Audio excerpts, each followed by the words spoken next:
રવિદિનની પ્રેમી સલામ અને આપ સર્વનો પ્રભુ ઈસુ ખ્રિસ્તના નામમાં પ્રેમથી આવકાર કરું છું. ગુડ મોર્નિંગ, જય મસીહી. આજની રવિવારની ભજન સેવા આપણા માટે ઈશ્વર આશીર્વાદી બનાવે તે સાથે જેઓ પ્રભુની સભ્યો આપણી મંડળીના અન્ય વિશ્વાસમાંથી અથવા મંડળીના છે પણ પ્રભુની સભ્યો છે, તેઓને પણ શુભેચ્છા સંગતમાં સહભાગી બનવા માટે આમંત્રણ આપવામાં યોગ્ય સમય આવશે. પ્રભુના જીવંત વચનો તરફ જઈએ તે અગાઉ પ્રાર્થનામાં જોડાઈએ. પ્રાર્થના કરીએ. દયાળુ, પ્રેમાળ અને કૃપાળુ પ્રભુ, આજની સુંદર સવારને માટે,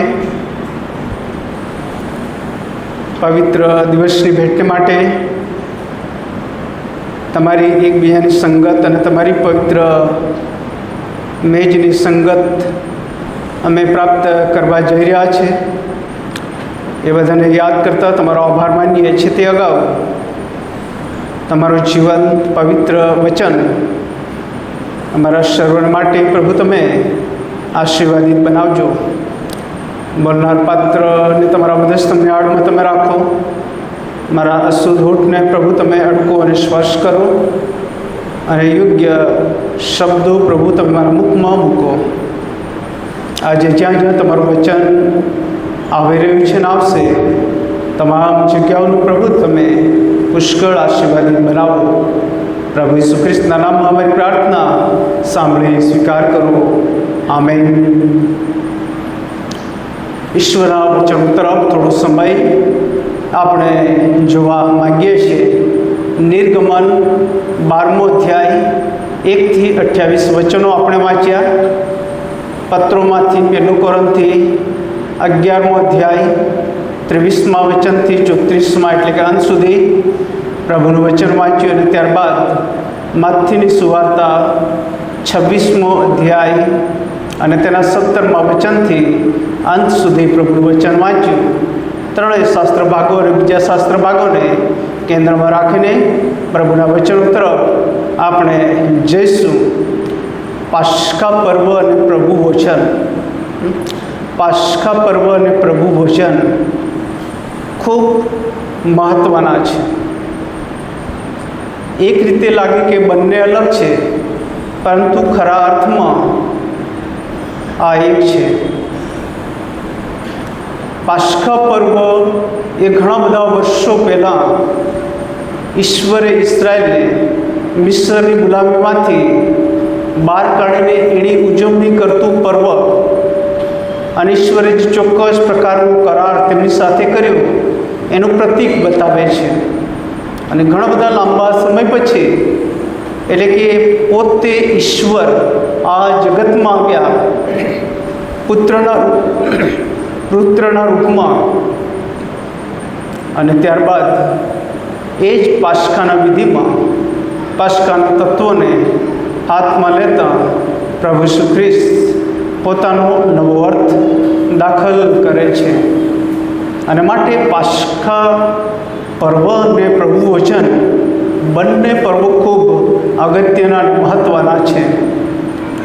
જ્યાં સુધી આપણી વાત કરીએ અથવા આઈપી મિશન મંડળીઓની વાત કરીએ, ઘણી બધી આઈપી મિશન મંડળીઓમાં દર 3 માસે અથવા 4 માસે એક વખત પ્રભુ વચનમાં પ્રભુની મેજના સહભાગી બનવાનો અવસર આપણને મળે છે.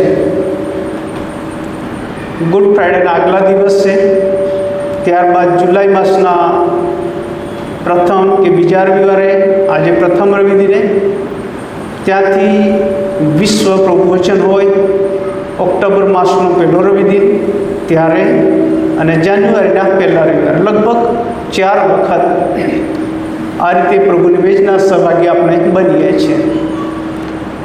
પાસ્કા પર્વની જ્યાં વાત રહી ત્યાં તેઓ વર્ષમાં એક વખત પાસ્કા પાળતા હતા અને પ્રભુ સાથેનો એકબીજા સાથેનો સંબંધ તેઓ વધુ દ્રઢ અને મજબૂત કરતા હતા. પાસ્કા પર્વ અને પ્રભુ વચન કહે છે ત્યારે છુટકારા અને સંગતનું પર્વ છે.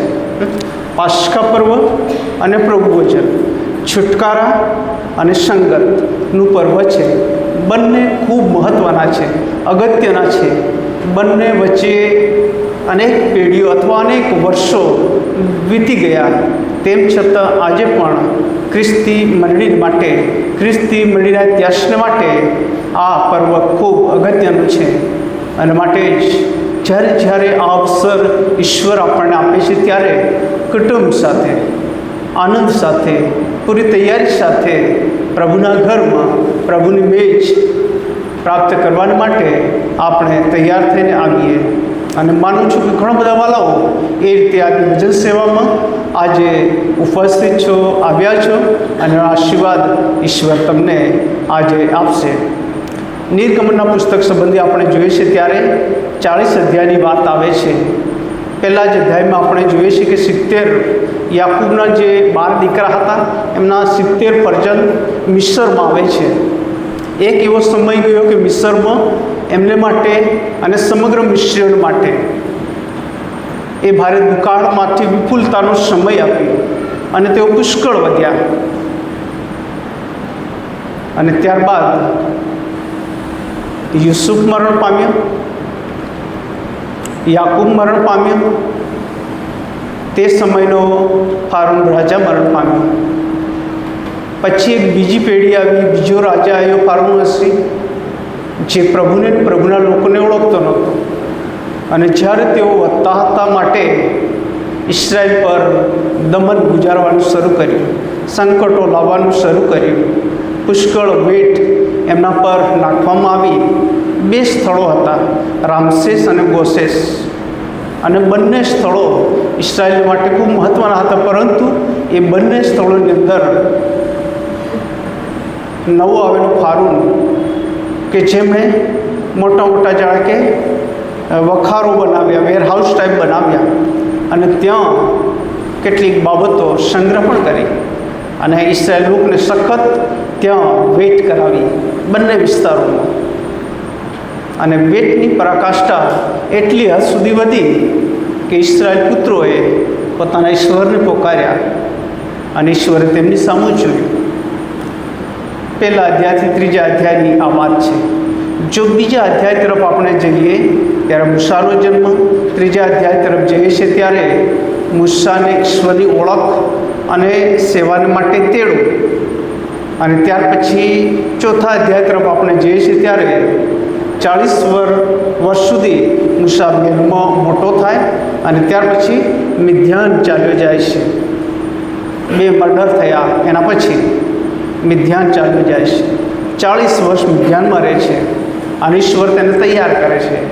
4થા અને 5મા અધ્યાયમાં ઈશ્વર એમની સાથે વાત કરીને હારૂનને બંનેને તૈયાર કરે છે. અને જ્યારે આ સેવાની શરૂઆત કરી ત્યારે મૂસા 80 વર્ષનો અને એનો મોટો ભાઈ હારૂન 83 વર્ષનો હતો. અને ખાસ પ્રકારની મિસ્રમાં તેમની સેવા અને આગેવાની દ્વારા ઘણા બધા લોકો આશીર્વાદનો અનુભવ કરે, એ ખૂબ અગત્યનું મહત્ત્વનું હતું. 5મો અધ્યાય તમે જુઓ ત્યારે મિસ્રના રાજાની પાસે જાય છે, ફારૂનની પાસે, અને કહેવામાં આવે છે મારા લોકોને જવા દો. અને ત્યારે એ નવો રાજા શું કહે છે, તમારો ઈશ્વર કોણ છે? હું ઓળખતો નથી, હું તેમને જાણતો નથી, અને શા માટે જવા દો? અને એના પછી જો તમે જુઓ 7મો અધ્યાય, 8મો અધ્યાય, 9મો અધ્યાય, 10મો અધ્યાય, 11મો અધ્યાય, 12મો અધ્યાય, 11 જેટલા જુદા જુદા અનર્થ ઈશ્વર કરે છે. લાકડીના સર્પની વાત આવે, નદીઓમાં લોહી બની જાય એની વાત આવે, માખીઓનો વરસાદ, જુઓનો વરસાદ, કરાળનો વરસાદ, જુદી જુદી મરકીઓનો વરસાદ. તેમ છતાં મિસ્રનો રાજા ફારૂન હઠીલો જ રહે છે, પોતાના લોકોને જવા દેતો નથી. પરંતુ જ્યારે આપણે 12મા અધ્યાય તરફ આવીએ છીએ ત્યારે મહત્ત્વની ઘટના બને છે, મહત્ત્વની વાત જોવા મળે છે. જો નિર્ગમનના પુસ્તકનો તમે વ્યક્તિગત ડિટેલ્સ ઊંડાણથી અભ્યાસ કરશો ત્યારે ઘણી બધી બાબતો તમને શીખવા મળશે. 11મો અધ્યાય એ નિર્ગમનનો નાનો અધ્યાય છે, કેવળ 10 કલમો છે. અને એના પછી જોડેનો જ અધ્યાય એટલે 12મો અધ્યાય, સૌથી વધારે કલમ એટલે નિર્ગમનનો સૌથી મોટો અધ્યાય 51 કલમ છે. વિગતવાર વર્ણન કરવામાં આવ્યું છે. અને જ્યારે આ અભ્યાસ આપણે કરીએ છીએ ત્યારે 12મો અધ્યાય અને પહેલી કલમમાં ઈશ્વરે મિસરમાં મૂસા અને હારૂન સાથે વાત કરતા મહત્ત્વનો પ્લાન ઈશ્વર તેમની આગળ મૂકે છે, મહત્ત્વની વાત તેમની આગળ મૂકે છે. હવે આ જે બંદીવાસ હતો એ તમારી આગળ કદાચ હું કહી દઈશ. એ શાસ્ત્ર ભાગ આપણે વાંચ્યો છે. મિસરમાં 430 વર્ષ તેઓ રહ્યા, પરંતુ 400 વર્ષ ભયંકર ગુલામીમાં ઇસ્રાયેલ પ્રજાએ ગાળ્યા હતા. એમને માટે આવી કોઈ આશા નહોતી કે તેઓ એમાંથી બહાર નીકળી શકે, પણ ઈશ્વર તેઓને પોતાના બળવાન ભુજોથી બહાર કાઢી લાવે છે. 12મા અધ્યાયના પ્રથમ 13 વચનો તરફ આપણે જ્યારે દૃષ્ટિ કરીએ છીએ ત્યારે પાસ્કા પર્વની વાત જોવામાં આવે છે, પાસ્કાના વિધિની વાત જોવામાં આવે છે, અને એના સંબંધી કેટલીક બાબતો આજે સવારે આપણે જોવા માંગીએ છીએ. લખ્યું છે તે પ્રમાણે બીજા વચનમાં, આ માસને તમારા માસમાંનો પ્રથમ ગણવો, તે તમારા વર્ષનો પ્રથમ માસ ગણાય. નિશાન અથવા આબીદ માસ એ ઇસ્રાયેલ માટે પ્રથમ માસ હતો. એ ખૂબ મહત્ત્વનો હતો, અગત્યનો હતો. અને ઈશ્વરે આ માસના શરૂઆતથી જ ઇસ્રાયેલી સાથે ચોક્કસ પ્રકારનો કરાર કર્યો, એની નોંધ જોવા મળે છે. આ માસને તમારા માસમાંનો પ્રથમ માસ ગણવો. પછી આગળ વધીને ઈશ્વર એમ કહે છે કે આ માસને 10મે દિવસે તમ પ્રત્યેક પુરુષે પોતાને સારું, પોતાના બાપના ઘર પ્રમાણે એક હલવાન લેવું, એટલે કુટુંબ દીઠ એક હલવાન. અને જો કુટુંબ એટલું નાનું હોય કે હલવાન ખાઈ ન શકે, તો તે તથા તેના ઘરના પાસેનો પડોશી મળી તેમના માણસોની સંખ્યા પ્રમાણે એક હલવાન લે, અને પ્રત્યેક પુરુષના આહાર ઉપરથી હલવાન વિશે અટકળ કરવી. ઈશ્વરનો આ ખાસ પ્રકારનો આદેશ ઇસ્રાયેલ માટે હતો, તૈયારી માટે, અને એની તૈયારી તેમણે કરવાની હતી. જો આપણે કદાચ એમ કહી શકીએ, આ અદ્ભુત ગોડ્સ પ્લાન હતો, કમાન્ડ્સ હતો, અને એની તૈયારી પણ કરવાની હતી. અને જ્યારે આપણે 5મા વચનથી 8મા વચન તરફ જોઈએ છીએ ત્યારે મહત્ત્વની વાત જોવા મળે છે. પાસ્કાનો વિધિ, પાસ્કા પર્વ અને પાસ્કાનો વિધિ એ ખૂબ અગત્યનો છે. 5મું વચન કે છે, હલવાન એબ રહિત તથા પહેલા વર્ષનો નર હોવો જોઈએ. તે તમારે ઘેટામાંથી કે બકરામાંથી લેવો, અને તે જ માસના 14મા દિવસ સુધી તમારે તે રાખી મૂકવો. અને ઇસ્રાયેલની આખી મંડળીના સમુદાયે તેને સાંજે કાપવો, અને તેના રક્તમાંથી લઈને જે ઘરોમાં તેઓ તે ખાય તેમની બંને 12 શાખાઓ ઉપર તથા ઉત્તરંગ ઉપર તેઓ છાંટે. અને તેઓ તે જ રાતે તે માંસ અગ્નિમાં શેકીને 2 ખમીર રોટલી સાથે ખાય, તેઓ કડવી ભાજી સાથે ખાય. નર હલવાન બહુ મહત્ત્વનો હતો, એ અગત્યનો હતો, અને એ પણ ખોળ ખાપણ વગરનું. અને એના સંબંધી જ્યારે આપણે વિચાર કરીએ છીએ ત્યારે ઇસ્રાયેલ પ્રજા ઈશ્વરના આ આદેશને માન રાખે છે, સ્વીકારે છે, અને વંશ પરંપરા આ પર્વ પાળતા હલવાનને પ્રભુની પાસે લાવે છે. કુટુંબ નાનું હોય કે મોટું હોય, કુટુંબના સભ્યોની સંખ્યા પ્રમાણે એ હલવાન લાવવાનું હોય છે. જો કુટુંબની સ્થિતિ સારી ન હોય તો તેના માટે પણ એ વ્યવસ્થા હતી જ. અને નર હલવાન એમ કહીએ છીએ ત્યારે આપણા પ્રભુ ઈસુ ખ્રિસ્ત પોતે નર હતા, પુરુષ હતા, નિષ્પાપ હતા, કોઈ ખોળ ખાપણ વિનાના હતા. હલવાને કોઈ પણ ખોળ ખાપણ વિનાનું હોવું જોઈએ. અને માટે પ્રભુ ઈસુ ખ્રિસ્ત પણ પોતે કોઈ પણ ખોળ ખાપણ વિનાના પાપ રહિત હતા. અને ખરા અર્થમાં તે સાચું દેવનું હલવાન હતા. ત્યાર પછી આપણે વાંચ્યું તે પ્રમાણે કેવી રીતે આ પાસખાનો વિધિ કરવો તે નર હલવાન. બીજી વાત કે તેઓ 2 ખમીર રોટલી સાથે ખાય. અને ત્રીજી વાત કડવી ભાજી. 2 ખમીર રોટલી કે જેમાં ખમીર લગાવેલું ના હોય, એટલે કે મિશ્રમાંથી બહુ જલ્દી બહુ ઉતાવળથી નીકળવાનો એ સમય હતો અને માટે ખમીર લગાવવાનો સમય રહ્યો નહીં એને યાદ કરતા.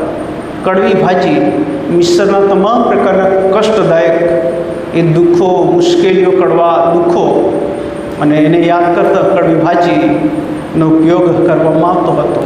પાસકાની વિધિમાં આ 3 વાત, નર હલવાન, 2 ખમીર રોટલી અને કડવી ભાજી. અને આ જે વિધિ માટે ઈશ્વરે જ્યારે મૂસા અને હારૂનને આ વાત કહી, ઈશ્વર પોતાનો જે પ્લાન તેમને બતાવી રહ્યો હતો, તમારે આ પ્રમાણે કરવાનું.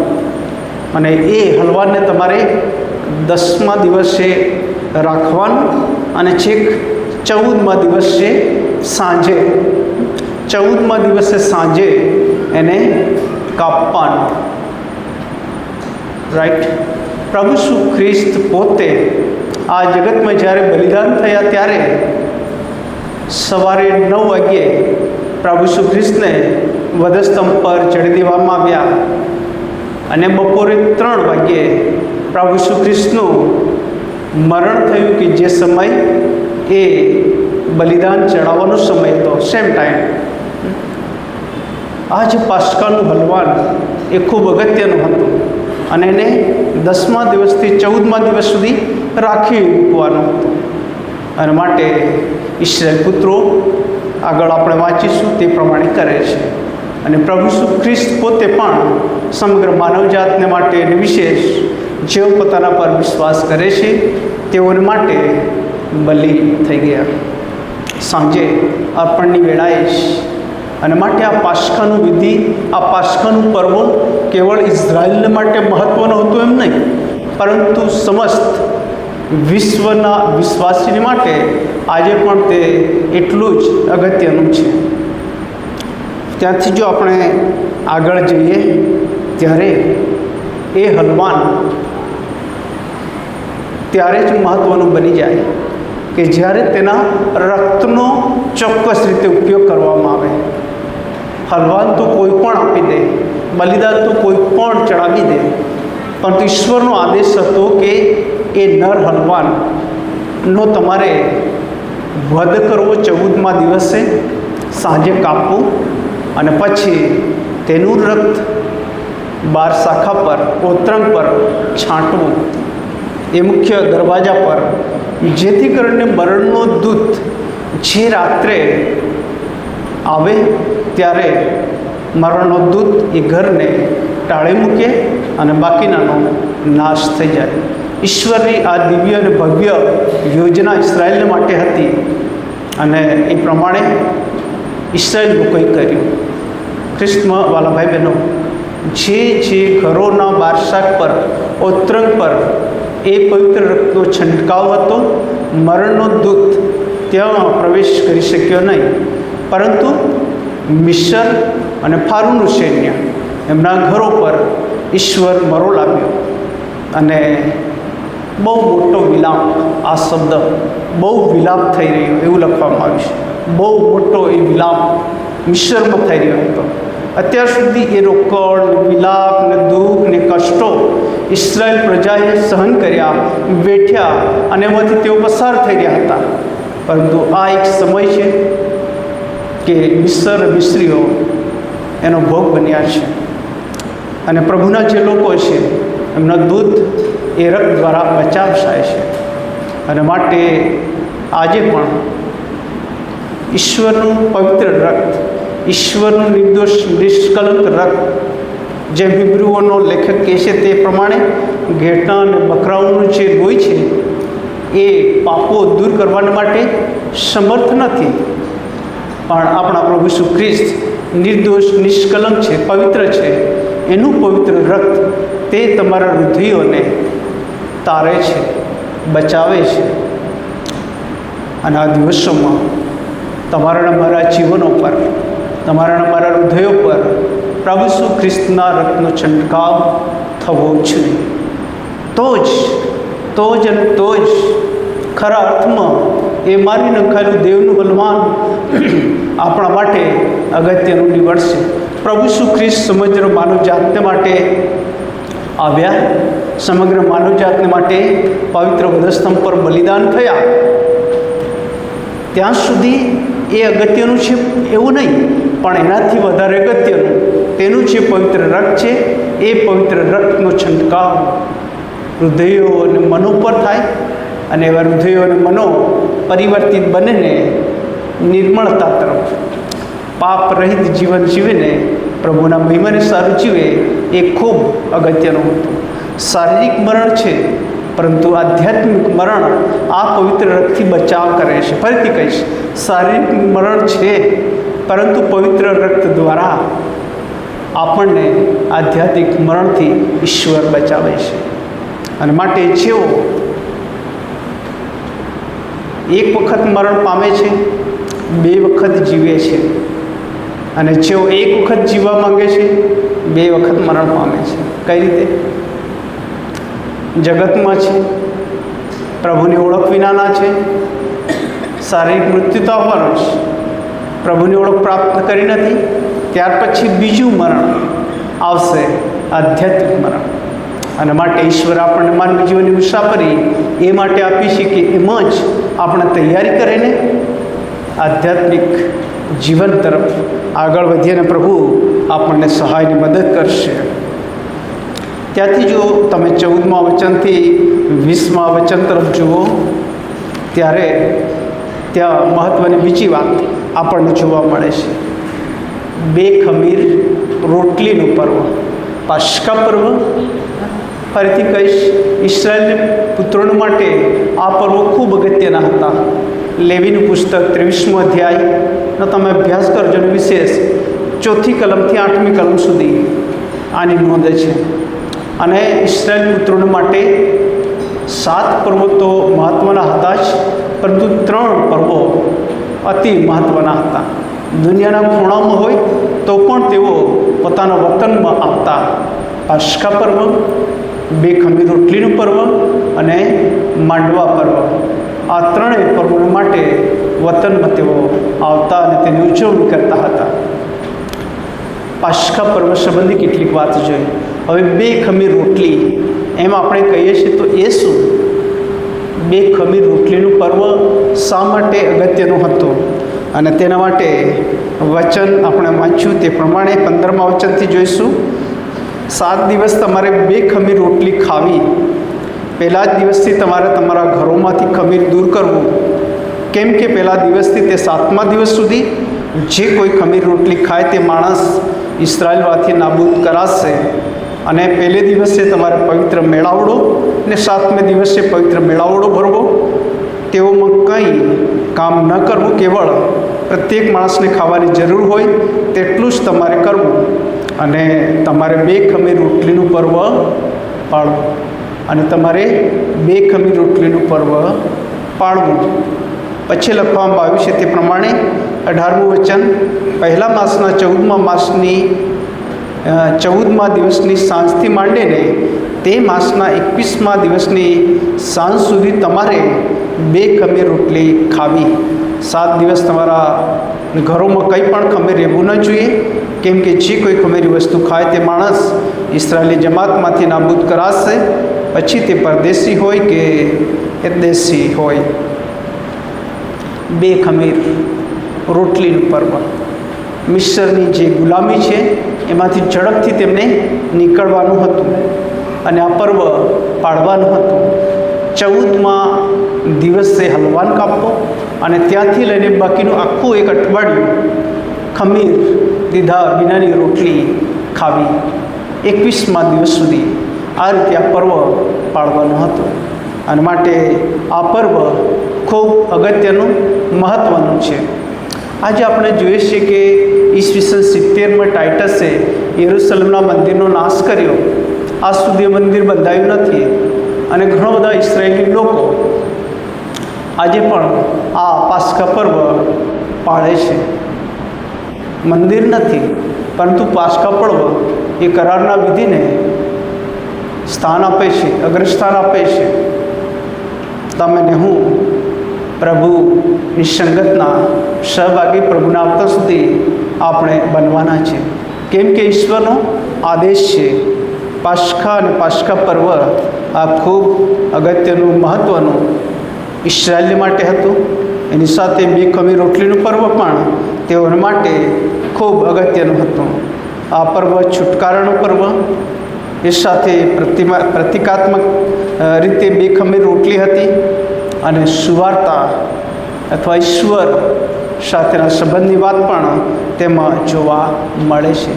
અને માટે જ તમારા દ્વારા પ્રભુ ઈસુ ખ્રિસ્ત જો કે ત્રણેય સુવાર્તાઓમાં સીધી રોટલી અને દ્રાક્ષારસની વાત છે, જ્યારે યોહાન સુવાર્તિક એ બીજી રીતે સંગતની રજૂઆત કરે છે.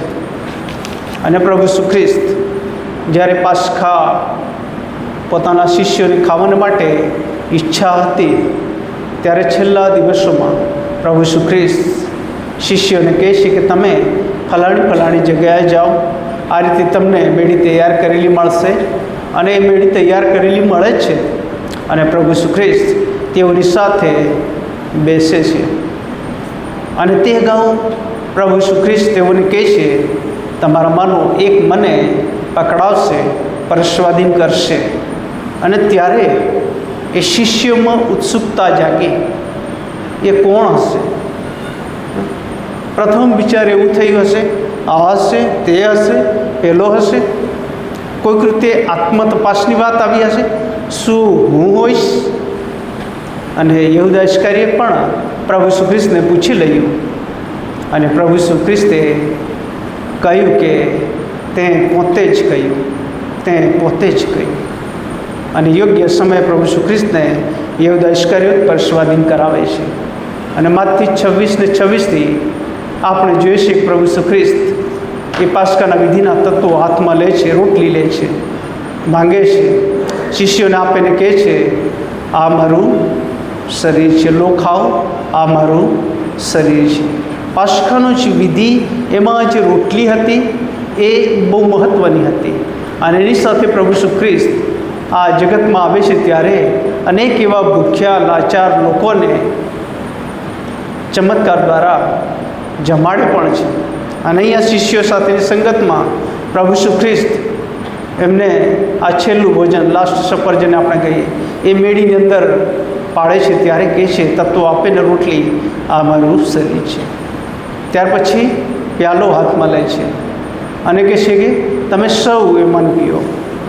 નવા કરારનું અમારું લોહી છે, નવા કરારનું અમારું રક્ત છે, જે ઘણાના પાપોની માફીને અર્થે વેવડાવવામાં આવેલું છે. મારી યાદગીરી સારું આ કરો. અને એમ કરીને પ્રભુ ઈસુ ખ્રિસ્ત આ પાસ્કાના વિધિની અંદર પોતે એક નવો અર્થ દાખલ કરે છે. અને માટે સમગ્ર વિશ્વની મંડીના એક નવો દૃષ્ટિકોણ, નવો આશીર્વાદ, સંગતનો આશીર્વાદ ઈશ્વરે પોતે સ્થાપિત કર્યો છે. મિસ્રની અંદર મરો આવ્યો ત્યારે મિસ્રીઓ મરી ગયા, પરંતુ ઇસ્રાયેલ લોકો એમના 12 શાખા પર એ નરના હલવાનનું રક્ત છાંટ્યું, એમનો બચાવ થયો. અને ત્યાર પછી એમ કહેવામાં આવે છે, સુમારે પાયદળ 6 લાખ લોકો, પુરુષોની સંખ્યા જ હતી, ઉપરાંત સ્ત્રી પુરુષો વધારે, મિસ્રની ભયંકર ગુલામીમાંથી સદાને માટે બહાર નીકળ્યા. એક્સોડસ, નિર્ગમન, જેને ખરા અર્થમાં કહે છે નિર્ગમન, જે નામ આપવામાં આવ્યું છે એ આ છે, નિર્ગમન. એ મિસ્રમાંથી તેઓ બહાર નીકળ્યા અને ગુલામીના બંધનો તૂટી ગયા, છૂટી ગયા સદાને માટે. ઈશ્વરે તેની સાથે જે કરાર કર્યો હતો એ સદાને માટે, હંમેશાને માટે, વંશ પ્રાણ માટે. અને આ પાસ્કાની વિધિમાં કોણે સામેલ થવું અને કોણે નહીં, એના પણ કેટલાક નિયમો છેલ્લા ફકરામાં આપ્યા છે. પરદેશી ન ખાય, સુન્નત વિનાનો ન ખાય, વગેરે વગેરે. અને એના માટે પણ યોગ્ય વ્યવસ્થા નું સૂચન ઈશ્વર કરે છે. ખ્રિસ્તમાં વાલા ભાઈ બહેનો, આ એક છુટકારાનો માર્ગ હતો. પાસ્કા પર્વની ઉજવણી છુટકારાના મિશ્રની ભયંકર ગુલામીમાંથી છુટકારાના પર્વનો. પરંતુ તમે ને હું પાપના બંધનમાંથી, પાપરૂપી ગુલામીમાંથી શું આપણે છુટકારો પ્રાપ્ત કર્યો છે? એમાંથી શું આપણે મુક્ત બન્યા છે? અને જો પાપની ભયંકર ગુલામીમાંથી જો આપણે મુક્ત બન્યા છે, તો ખ્રિસ્ત સાથેની સંગત અને આપણી એકબીજા સાથેની સંગત એ મહત્ત્વની બની જાય છે, ખૂબ અગત્યની બની જાય છે. અને માટે પાઉલ પ્રેરિત 1 કોરિન્થી 11મો અધ્યાય અને તેના 23મા વચનથી, આમ તો 17મા વચનથી લગભગ 5 બાબતો બતાવે છે કે જે સંગતમાં ખ્રિસ્તી વિશ્વાસે કરવાની છે. યાદગીરી માટે આ પર્વ પાળવાનું છે, આભાર સાથે આ પર્વ પાળવાનું છે, ખ્રિસ્તનું મરણ પ્રગટ કરતાં સુધી પર્વ પાળવાનું છે, અને આત્મતપાસ કબૂલાત સાથે આ પર્વ પાળવાનું છે. અને જો એમ કરીશું તો પ્રભુની પવિત્ર સંગત આપણ સર્વને માટે ખરા અર્થમાં આશીર્વાદિત બની રહેશે. આ વચન દ્વારા પ્રભુ આપણને આશીષ આપે. આમેન. પ્રાર્થનામાં જોડાઈ અને ત્યારબાદ ભજન સંગ્રહમાંથી ગીત નંબર 376 ધન્ય તે દિન ગીતમાં જોડાઈશું. જીવનની સાથે દાનોનું અર્પણ કરીશું અને પ્રભુ વચનના પવિત્ર સંસ્કાર તરફ આપણે જઈશું. પ્રાર્થના કરીએ. અમારા જીવન પ્રભુ, તમારો આભાર માનીએ છીએ પાસ્કા પર્વ અને પ્રભુ ભોજન, છુટકારો અને સંગત. પ્રભુ બંને ખૂબ મહત્ત્વના છે, અગત્યના છે. ઇસરાયેલની અનેક પેઢીઓ મિસરમાં એ બંધનમાં અને ગુલામીમાં રહી અને ત્યાં જ નાશ પામી.